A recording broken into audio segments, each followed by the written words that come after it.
Kryeministri Rama kërkon dialog me protestuesit për Zvërnecin, akuzon vendet që nuk e duan zhvillimin e Shqipërisë dhe po synojnë të pengojnë investimin. Zhbllokohen llogaritë bankare të investitorëve nga Katari për Zvërnecin, por SPAK po vijon hetimet për tokat pas pretendimeve për tjetërsimin e pronave. Qeveria premton se çështja e aeroportit të Vlorës do të zgjidhet shumë shpejt. Dy ortakët e koncesionit kanë 30 ditë kohë për të zgjidhur konfliktin mes tyre. Shqipëria luan sonte në mbrëmje ndeshjen miqësore kundër Izraelit, tek ku Maran sjell ndryshimet në formacion, lojtarët janë optimistë për fitore.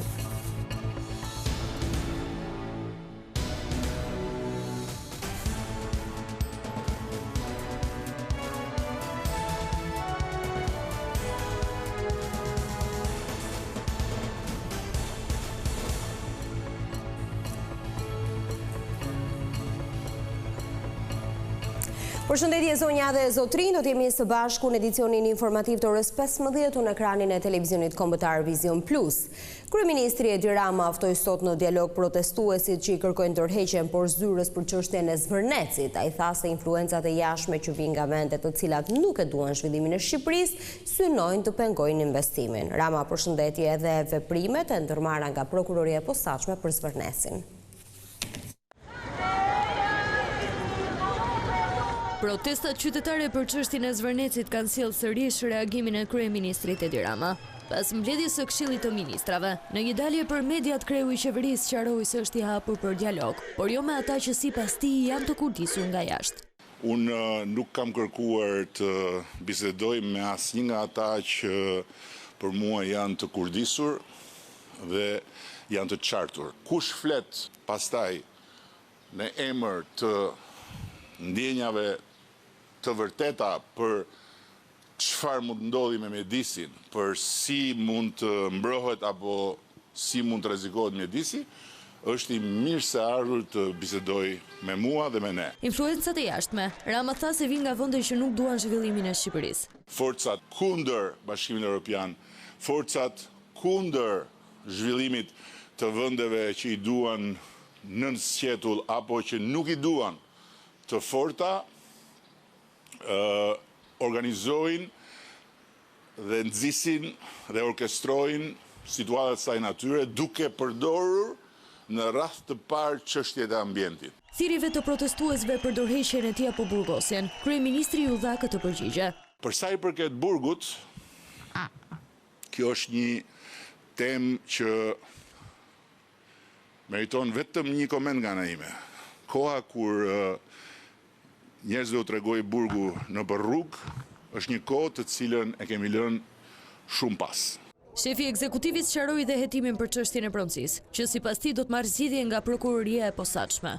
Që SPAK-u ka vendosur të mbaj të ngrira fondet pa i lënë të kalojnë tek shitësi, për të cilin ka një proces hetimor. Rama tha se resortet luksoze janë domosdoshmëri për të rritur ekonominë dhe se nuk do t'i heqë Shqipërisë qafe me vetdije këtë projekt. Llogaritë bankare ku ndodhen 195 milionë euro të investitorëve nga Katari janë zhbllokuar nga prokuroria e posaçme, ndërkohë SPAK po vijon hetimet për Zvërnecin pas pretendimeve për tjetërsim të pronave. SPAK ka zhbllokuar llogaritë bankare të administratorit të Albanian Land Development pas hetimit të nisur për tjetërsim pronash në Zvërnec. Dy prokurorët e posaçëm, Altin Dumani dhe Elida Kaçkini, vendosën të çlirojnë llogaritë e Redistrugës në një vlerë prej 195 milionë euro, para të cilat kanë ardhur në Shqipëri me qëllim të investohen në zonë. Kompania e cila zotërohet nga dy sipërmarrësit e njohur nga Katari, vëllezërit Moutaz dhe Ramez Al Khayat, ka për administrator pikërisht Redistrugën. Sekuestroja erdhi pas dyshimeve se pronat në Zvërnec janë përvetësuar në mënyrë të palishme, por në më pak se 24 orë nga publikimi i lajmit, SPAK ndryshoi qëndrim. Me zgjidhjen e së shtunës në Zvërnec, përballja e policisë private me protestuesit shkaktoi reagim të gjerë publik si dhe protesta. Prokuroria e posaçme nisi menjëherë hetimet jo vetëm për konfliktin, por edhe për mënyrën se si janë përfituar pronat për të cilat ka ende pretendime nga palët. SPAK ka bërë të ditur se çështja ndodhet ende në fazë procedurale. Policia e Vlorës ka vënë në pranga 2 persona të tjerë pas protestës së zhvilluar më 30 maj në Zvërnec. Ata akuzohen se në bashkëpunim me Gerald Bibën kanë tërhequr me forcë drejt vendit të rezervuar për rojet një prej protestuesve duke i shkaktuar atij dëmtime trupore. Nga verifikimet rezultoi se 2 personat e ndaluar nuk figurojnë të regjistruar apo të licencuar nga asnjë subjekt për shërbimin privat dhe sigurisë fizike. Ndërkohë, gjykata e Vlorës ka caktuar për ta masën e sigurisë arrest në burg për vepra penale, heqje e palishme e lirisë.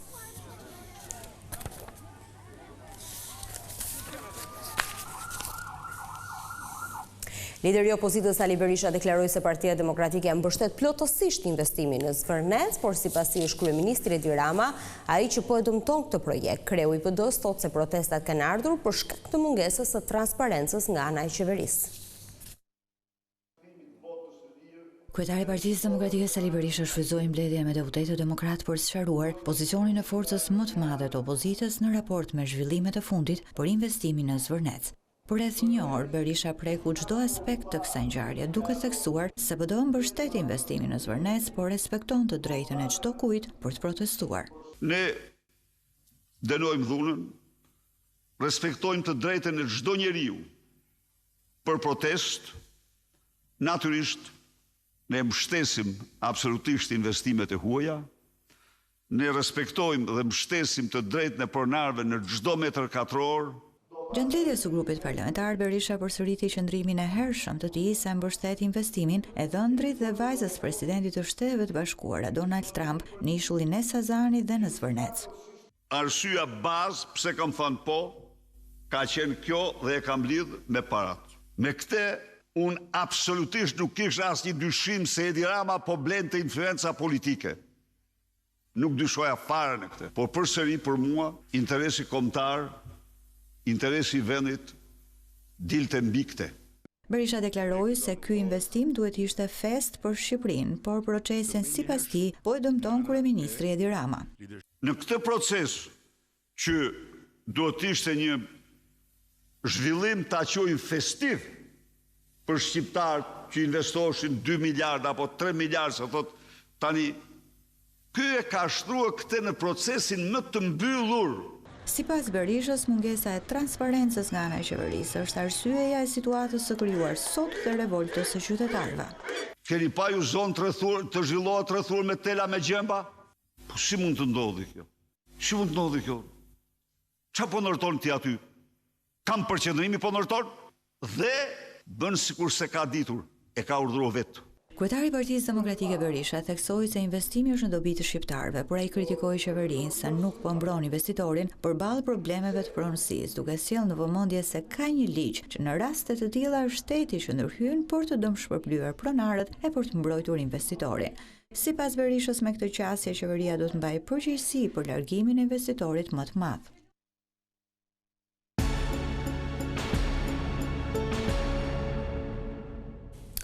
Ministri i Infrastrukturës Enea Karakaçi premtoi se çështja e aeroportit Vlorës do të zgjidhet shumë shpejt. Ai tha se u ka lënë një muaj kohë drejtuesve të kompanive ndërtuese për t'i dhënë fund konfliktit mes tyre. Qeveria kërkon një zgjidhje për aeroportin e Vlorës. Ministri i Infrastrukturës dhe Energjisë Enea Karakaçi bëri me dije se i është vendosur një afat 30 ditor ortakëve që po punojnë për ndërtimin e aeroportit për të zgjidhur mosmarrveshjet mes tyre. Unë i kam dërguar një shkresë të fundmi, ku i kam kërkuar në mënyrë absolute që mosmarrveshjet tregtare civile që ato kanë me njëri tjetrin nuk duhet të jenë shkak për bllokimin apo mos operimin e aeroportit Vlorës, duke i vendosur po ashtu një afat 30 ditor që të zgjidhin këtë mosmarrveshje civile që kanë me njëri tjetrin. Ministri theksoi se për çdo ditë vonese do të ketë penalitet. Përfundimi i tij patjetër do bëhet në mënyrën sa më të shpejtë të mundshme, sipas afateve që vetë kompanitë kanë kërkuar për t'i vënë. Ndërkohë, po ashtu element i rëndësishëm që dua ta theksoj, faktin që për çdo ditë vonese dhe për çdo muaj vonesë ka penalitete.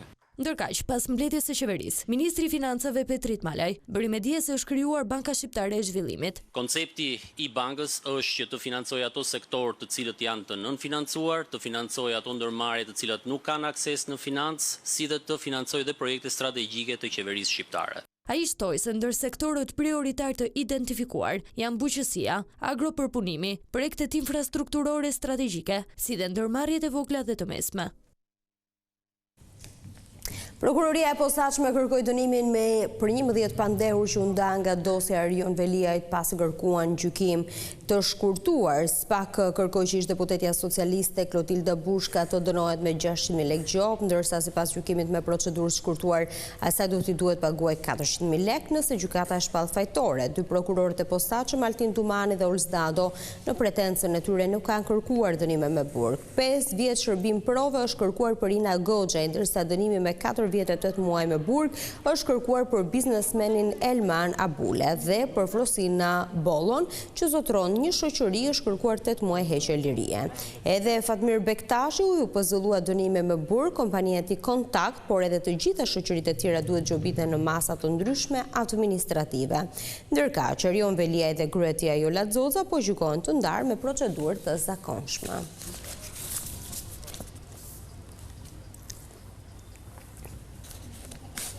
Policia nuk ka mundur që të gjejë ende asnjë gjurmë të autorit të grabitjes së bankës në kryeqytet, në pranga ka përfunduar roja, i cili nuk ndodhej në vendin e tij kur grabitësi hyri në bankë me një pistolet të dyshuar si lotër.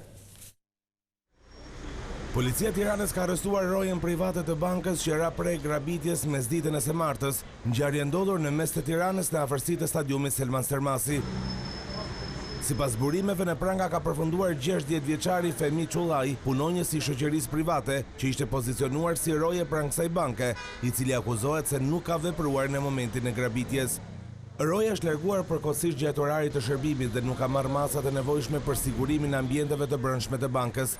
Sipas burimeve, në momentin që grabitësi hyri në filialin e bankës, ai nuk ndodhej aty dhe nuk kishte siguruar derën me çelës. Ndërkohë policia ende nuk ka identifikuar autorin e grabitjes. Ky i fundit u fut me armë zjarri brenda bankës, por hetuesit kanë dyshime se arma ka qenë lodër dhe jo pistolet e vërtet. Me skafandër në kokë, autori është futur brenda ku arriti të grabis 10.000 pound një qytetareje, si dhe shumë të mëdha parash nga arkat e bankës. Një 21 vjeçar është arrestuar nga policia i akuzuar si bashkëpunëtor në sulmin me tritol në makinën e Mirar Gjikoles në Saran. Gjatë kontrollit në banesën e të riu të zgjetur një pistolet si dhe municione pa leje. Sipas policisë, në muajin shkurt të këtij viti, 21 vjeçarin ndihmoi dy autorët kryesor të ngjarjes, Griselda Taullaj dhe Xhafer Bajo, të cilët janë ende në kërkim. Në bashkëpunim me njëri tjetrin, ata tentuan të vrisnin 57 vjeçarin Mirash Gjikola për hakmarrje.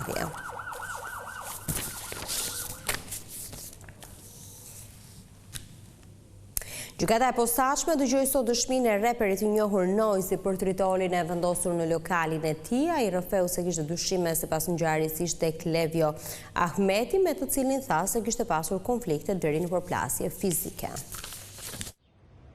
Këngëtari Rigel Srajku, i njohur si Noizi, dëshmoi në gjykatën e posaçme për tritolin që ju vendos me 8 qershor të vitit 2022 në 2 bizneset e tij. Sipas bashkëpunëtorit të penduar të drejtësisë Artan Tafani, ka qenë grupi i Lart Haxhiut, ai që i ka vendosur eksplozivin pasi përplasje të reperit Noizi me Kleviol Ahmetin. Ky i fundit shok me Lart Haxhiun. Një hamendësi me kisha se kush e kishte bërë. Më ndodhi një problem një natë përpara te një tjetër lokal që kam në Durrës me një person që është i fiksuar, sjelljet e një fansi të fiksuar. Po nuk i dhe vëmendje, bëhet agresiv dhe sjell problemin deri tek shtëpia. Kur shan dhe kërcënon në rrjetet sociale, ai të vjen dhe deri tek shtëpia. Kleviol Ahmeti është personi. Sharjet që nga 2019 nuk janë dalur asnjëherë. Njohje me Kleviolin nuk kam pasur asnjëherë, as bashkëpunime. Është i fiksuar me mua, kërkon me se s'bën vëmendjen time.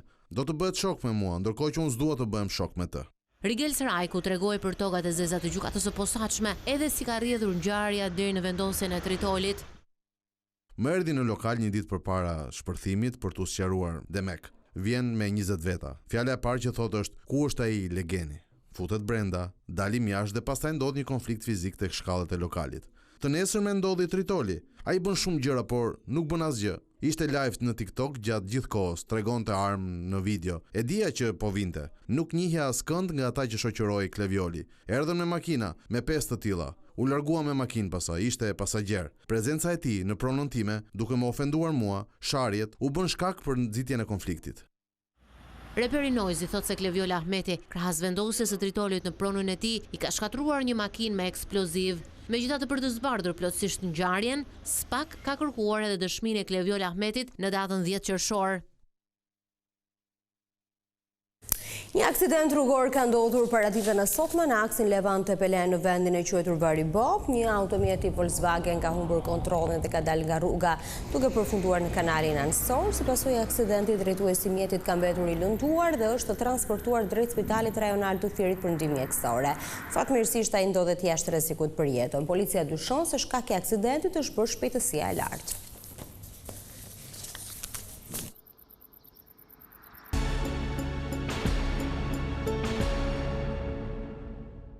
Panajri gastronomisë detare është organizuar nga Marina Aurikum duke tërhequr shumë vizitorë vendase të huaj. Mes atmosferës festive ata kanë shijuar gatimet më të mira që ndërthurin produktet e detit me kulinarin tradicionale.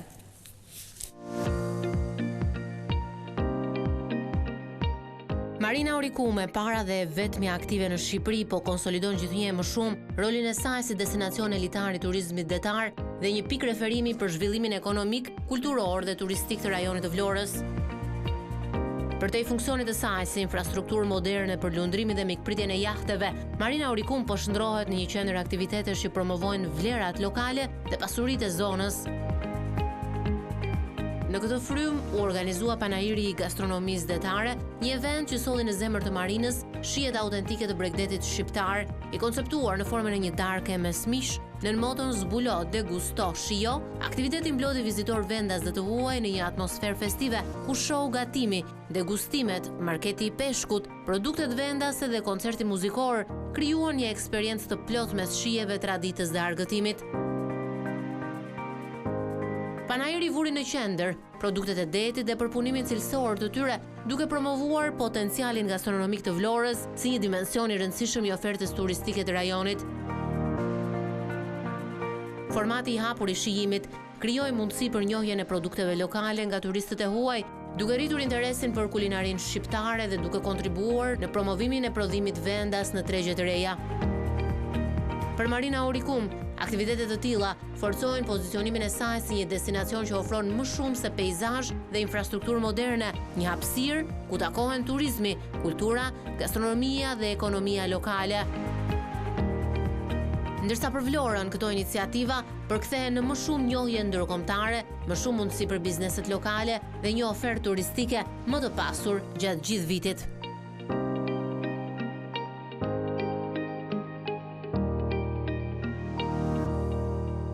Strategjia kombëtare e kulturës është bërë publike sot nga Ministri Blendi Gonxha. Dokumenti parashikon transformime të thella në këtë sektor, duke përfshirë ruajtjen e trashëgimisë dhe menaxhimin modern të muzeve dhe siteve arkeologjike. Kultura si motor zhvillimi, identiteti dhe integrimi europian është filozofia mbi të cilën është ndërtuar strategjia kombëtare e kulturës 2026-2030 e prezantuar nga Ministri Blendi Gonxha. Nëse deri më sot fokusi ka qenë kryesisht tek mbrojtja dhe restaurimi i trashëgimisë, dokumenti i ri synon ta kthejë kulturën në një motor zhvillimi. Në fokus mbetet trashëgimia kulturore, ku parashikohen investime në restaurim, konservim dhe menaxhimin modern të monumenteve, muzeve dhe siteve arkeologjike, si dhe përfshirja më e madhe e komuniteteve lokale në ruajtjen e tyre. Kjo është një strategji që sjell, si më thënë, konceptin nga thjesht mbrojtja e trashëgimisë tek ekonomia e kulturës. Kjo është një strategji e cila flet shumë dhe merret shumë me kalimin nga ideja vetëm e financimit publik te financimi dhe i bashkëpunimit me privatët, pra mundësia e gjenerimit kulturës përmes privatëve, të cilat do të gjenerojnë muze, do të gjenerojnë kulturë, do të gjenerojnë qendra, do të gjenerojnë projekte dhe programe të cilat nuk mund t'i bëjë dot i vetëm buxheti i shtetit. Strategjia vendos gjithashtu kulturën në funksion të procesit të integrimit evropian. Në të ndërthuren politikat shqiptare me standardet e Unionit, UNESCO-s dhe Këshillit të Europës, ndërsa theksohet edhe transformimi i institucioneve kulturore, duke marrë shembull nga reformat e muzeve europian. Është shumë e rëndësishme se ai takon kulturës si një pjesë qendrore, si një bosht i përpjekjes sonë për integrimin europian. Sot, në momentin që ne jemi, kalojmë nga një moment i një administrimi apo mbijetese të institucioneve kulturore tek institucione praktikisht të cilat janë me një menaxhim të nivelit modern, me standarde ndërkombëtare, me standarde bashkëkohore. Strategjia është rezultat i një procesi konsultimi me institucione shtetërore, organizata kulturore, artistë, profesionistë të pavarur dhe ekspertë ndërkombëtar, e gjithashtu lidh ngushtë kulturën me zhvillimin territorial dhe luftën kundër shpopullimit.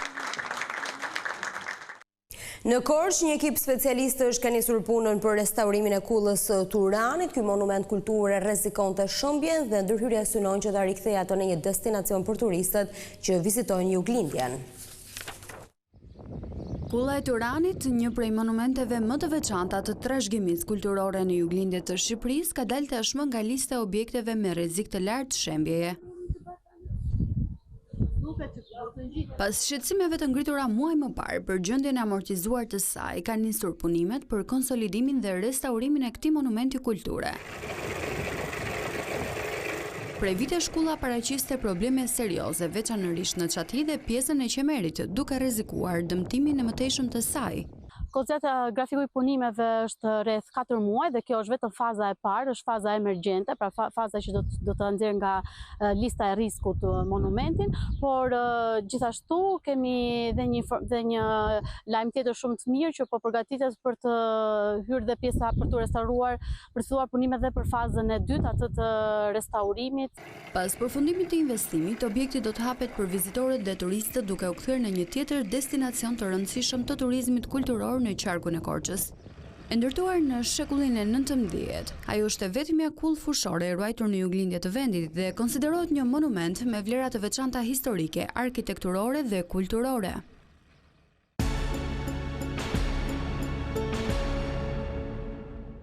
Sot në orën 20 në stadiumin kombëtar do të zhvillohet ndeshja miqësore Shqipëri-Izrael. Kjo është hera e parë për trajnerin e ri Ronaldo Maran që do të drejtojë kuqezin. Ai pritet të bëjë disa ndryshime në formacion dhe sidomos në aspektin taktik. Shqipëria do të luajë sonde në mbrëmje miqësore e parë të qershorit kundër Izraelit. Kundërshtari nuk është një ekip shumë i fortë, por gjithsesi është një skuadër që rënditet në vendin e 77 në FIFA dhe është një test impenjativ për kuqezit. Fakti që Izraeli do të jetë momenti i debutimit të stafit të ri teknik në stol, me nënkrye trajnerin Rolando Maran, e bën edhe më të rëndësishme sfidën për Shqipërinë. Maran ka pasur pak kohë në dispozicion me lojtarët për të përgatitur miqësoren, mirë po disa ndryshime që sonde do t'i shohim, sidomos në rrjedhtimin taktik që me gjasë do të jetë 4-3-1-2.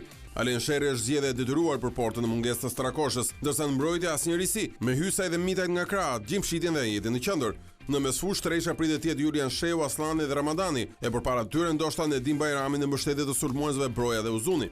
Hapësirë në këtë ndeshje me siguri do të ketë edhe për Luis Hasan, djalushin e talentuar që ka përfaqësuar Italinë deri tani në të gjitha etapat e grupmoshave, e sfundmi ju përgjigj pozitivisht ftesës së federatës për të përfaqësuar kombin e tij. Emocioni madh sepse unë patëm ndjek vetëm televizor, edhe ndeshjen e fundit isha si tifoza, i menja këtu si litar e kombëtarës. Inshallah më japi mundësinë, unë do jem gati, këtë stadiumi e parë që jam këtu, dhe jetë emocion shumë e madhe për mua edhe për prindërit e mi. Hasa ashtu sikurse edhe Kristian Aslani besojnë se ky është një grup i fortë i lojtarësh që ka kualitet për ta mbyllur si kryesuese ligën e kombeve që nis në shtator.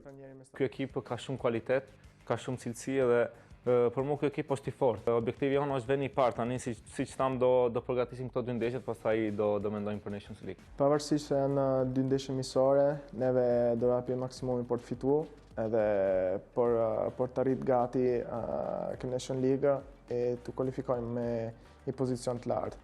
Masat e sigurisë për duelin sonde në orën 20 në stadiumin tonë kombëtar në Tiranë do të jenë edhe më të mëdha në raport me ndeshjet e tjera. Policia njoftoi masat shtuara dhe kontrollet e imtësishme në hyrjet e tifozëve për të shmangur sipas uniformave blu, futjen e sendeve të forta apo edhe të banderolave me përmbajtje raciste. Numri i tifozëve pritet mos jetë shumë i lartë, ndikuar edhe nga thirrjet e grupimeve të ndryshme për të bojkotuar prezencën në stadium ndaj këtij rivali. Zonja dhe zotrinj, kjo është i gjithçka e përgatitur për këtë edicion informativ. Unë ju falenderoj për vëmendjen, mirupafshim.